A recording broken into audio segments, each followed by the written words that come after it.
In today's gold prospecting adventure, join me as I head up into claim number 6, public claim, near Dawson City, Yukon.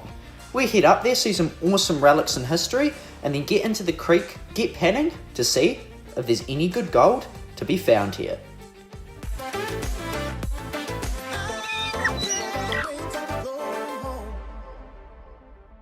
Good afternoon guys, it's the Sluices here, back with another video. And today, I'm joining you from the Yukon River at Dawson City. This here is the main river that runs through the Yukon and heck, even most of Alaska, up here in North America.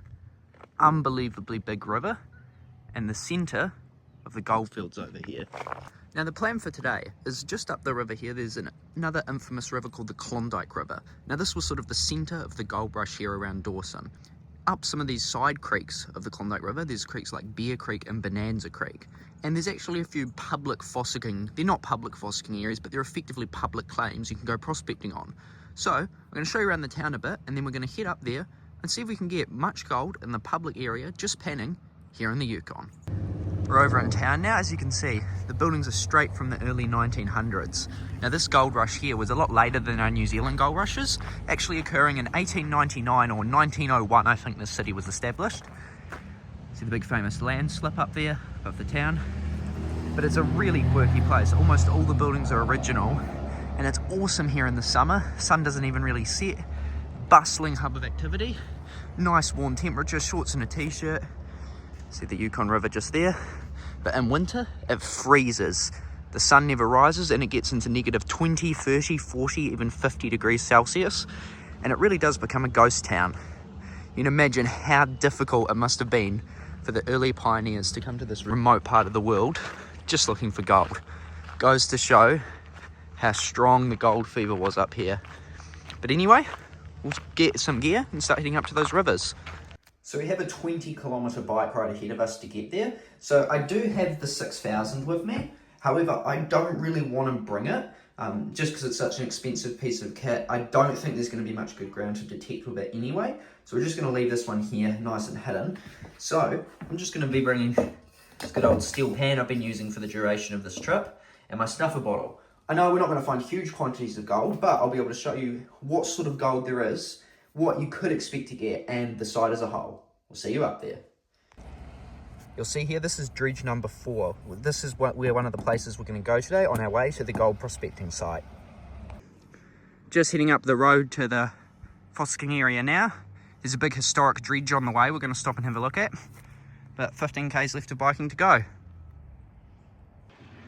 I thought our cliff we were dumping the pay off at our mine was big.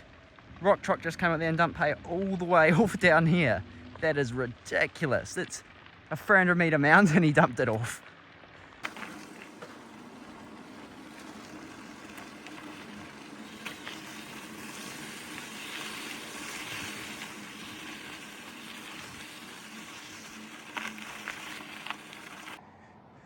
Here's some recent mine workings.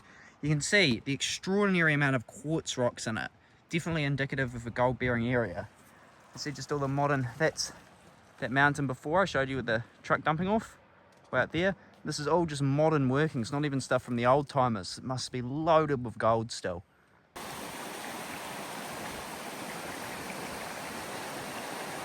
This is the creek just a bit down from the Fossicking area. For those Kiwis watching, very similar looking to Slab Hut Creek. Even almost similar type of rocks in terms of size and shape. Obviously the geology is very different. But yeah, quite a similar creek. It's amazing how much gold is brought down in this valley. So many operations up here. See some old tailings there. That looks quite a bit older. Could even be from the old timers maybe. Keep heading up. On the way up to the public fossicking area, there's this cool some old buildings, and what looks to be sort of like a touristy gold panning attraction where people can pay to go gold panning. Lots of cool old relics. Looks to be closed today, unfortunately, though. Heaps of old cool buildings. Look at those. Those have got to be original, surely.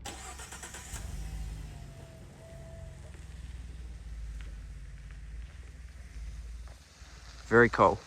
Keep heading up. Now we're almost up at the claim. Check this out. This is one big dredge. Look at this. It's called Dredge number 4. Big tourist attraction, of course, but that's huge. Not the biggest dredge I've ever seen, but it's not a small one at all. Look at the size of that. Over its years, they said this recovered 8 tons of gold. That's billions of dollars worth of gold this thing has found. In modern value, of course. What a cool piece of kit. Be good to get up and running on one of those. Awesome. We'll keep heading up to the Fossicking area. Only a few k's to go now.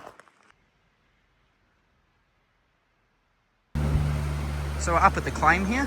This seems to be quite a popular spot. There's maybe a dozen other people here at the moment. You can just see the sign there. Most of the Fossicking seems to be on this one bar. So I might walk a bend or two. Don't have a shovel, but we'll see what we get. It does make me quite sad seeing tourists prospecting. Don't even know how to pan. Went to all this effort and they're probably not going to find anything. Oh, look at this. Someone's dug a test hole in the track. Lots of the people before were just digging into the mud. But I'm following a wee trail here. Hopefully I can get somewhere that's actually going to be mineable. Might try some in the moss. And I'm not even sure if you're allowed to use a sluice here. It might just be panning.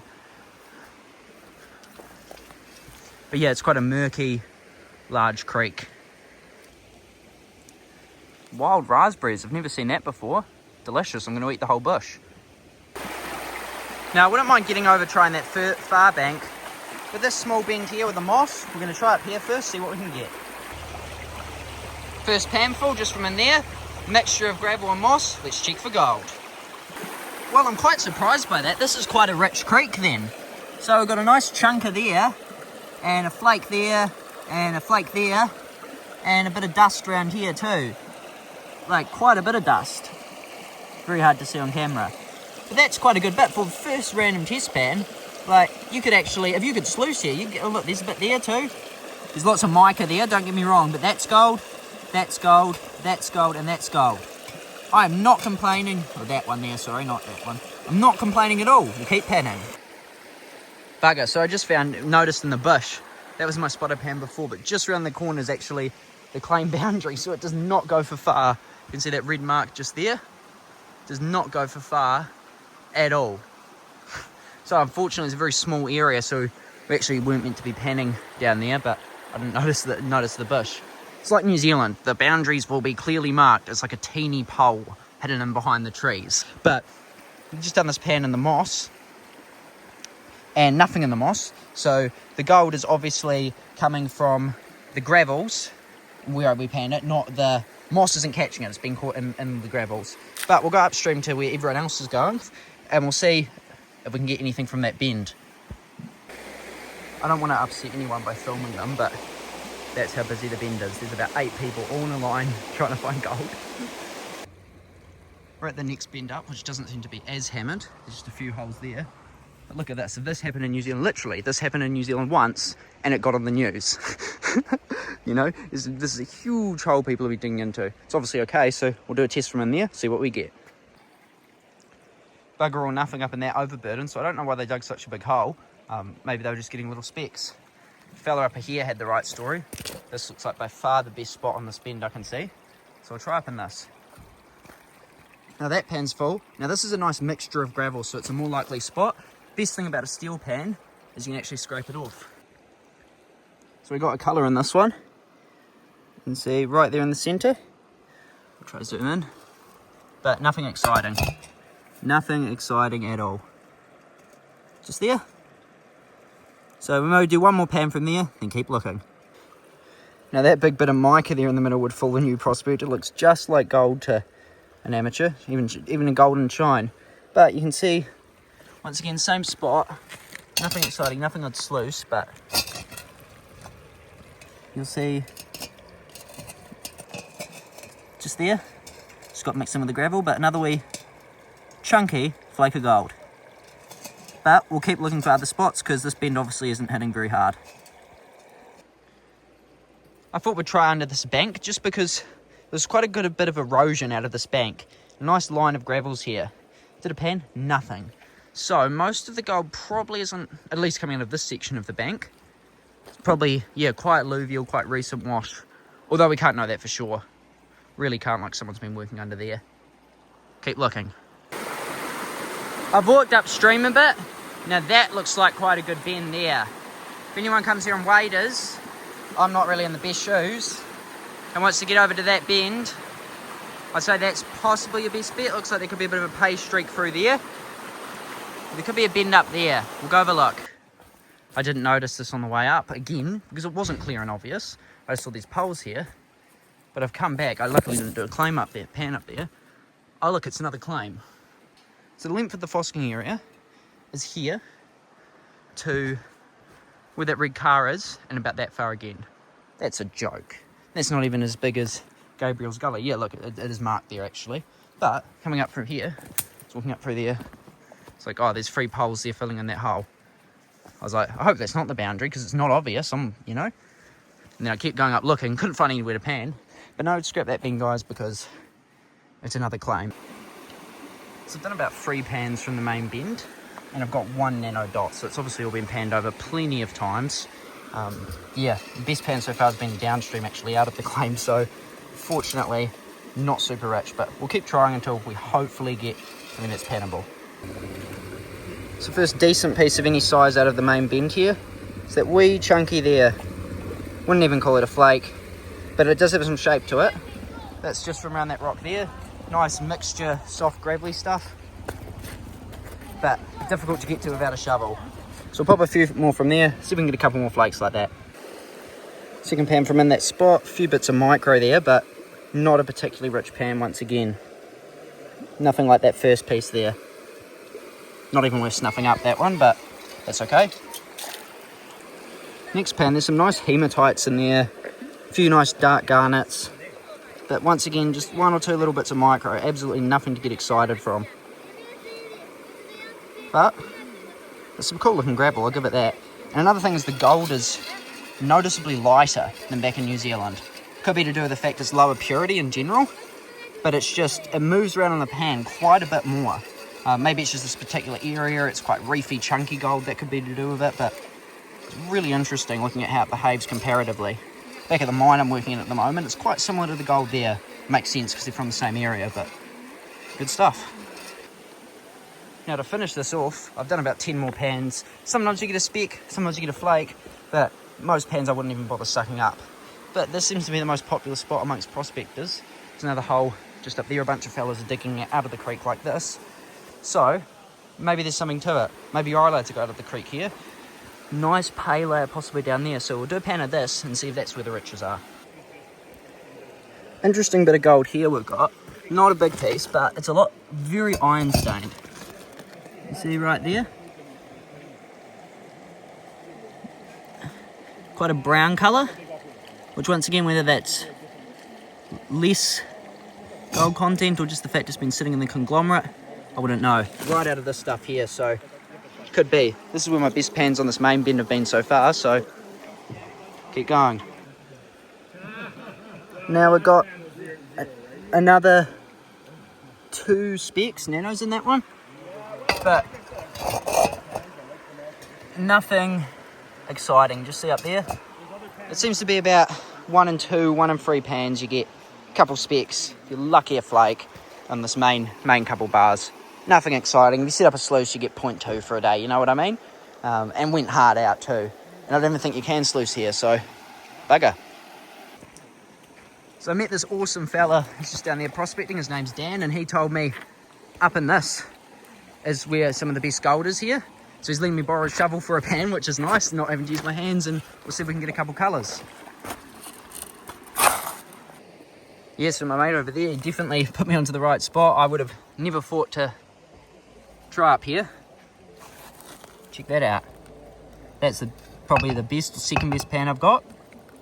So it goes to show it's not necessarily your prospecting skills, it's about knowing the specific area. Oh, that's a really good piece. I'll be really happy with that. Not bad at all. Consistently getting wee bits of gold. Like that one there, most pans up in this good stuff, so there's definitely some decent gold to be had here, but nothing to blow your socks off. If you go in the riverbed over there, you're probably going to be pretty hard pressed to find much. But not disappointed at all. Thanks to my mate Dan, he showed me on the good ground, and yeah, we got a bit of colour. All right, just out for some fun casual panning here on El Dorado Creek in Dawson City, Yukon, and some nice gold up here. That is not bad at all. He's done pretty well considering what I was getting. Yeah, a couple nice ones. Yeah, those are some big bits, eh? Yeah. A couple of them are kind of wiry, the smaller ones that you can't really see, but yeah. Good fun. Very good. You happy with that, or? Oh yeah, sure. Yeah, definitely. Absolutely. Awesome. Before I show you the total, I'd just like to give a massive thank you to all of our channel Patreon supporters. You guys rock, and thanks so much for helping make all these videos possible. Of course, there's going to be yet another patrons giveaway for this video, as per usual, but unfortunately, I can't do that one as well till I get back to NZ. So another one to add to the list of big giveaways I'm going to do once I'm back. Now, let's show you this teeny little haul. So that concludes that little adventure up to claim number 6, free claim at Dawson in the Yukon. Now, in the end, I didn't snuff up most of the gold I found just as it really wasn't worth my time. But you can see I found a decent wee bit of gold there, considering I was just panning. It's, you know, it's really is bugger all. But if you go there with a gold pan, you can definitely expect to find some flakes of gold. And heck, thanks to Dan, like, I got a few nice bits. If you look at what he got, he actually ended up with a decent wee haul. So there's definitely some gold to be found there, but just don't expect to get anything exciting. It's an extremely small area. So if you want to experience panning in this area without going to the fuss of contacting a claim owner, it is a good option, but unfortunately, you're not going to get too much gold. I hope you enjoyed, and thanks for watching. If you want to learn how to prospect for gold, but don't know all the basics already, there's a video up on the screen now. But outside of that, we'll catch you on the next adventure.